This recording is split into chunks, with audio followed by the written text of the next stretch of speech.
Ақыр заман боларда, құрамалы қорғанды үйің болады, айнымалы төкпелі биің болады. Халыққа бір тиын пайдасы жоқ, ай сайын бас қосқан жиын болады. Ішіне шынтақ айналмайтын, ежірей деген ұлың болады. Ақыл айтсаң ауырық болатын, бежірей деген қызың болады. Алдыңнан кес-кестеп өтетін, кекірей деген келінің болады.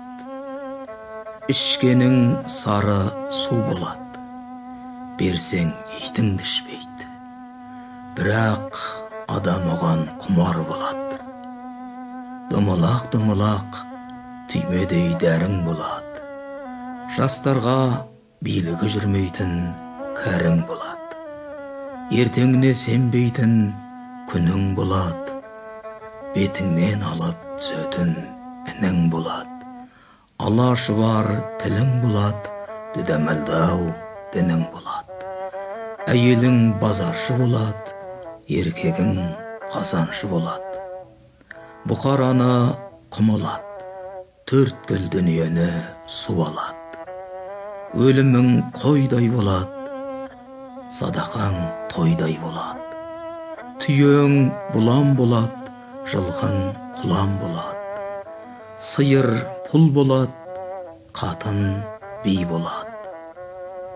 Қиналғанда шапағаты жоқ, жақының болады. Ит пен мысықтай ырылдасқан еркек пен қатының болады. Ақыр заман боларда, орыс қазақ қосылып бір-біріне үйір болады. Сөйткен заман кез келсе, түзелуі қиын болады. Соның бәрін көрерсің, көріп тұрып өлерсің.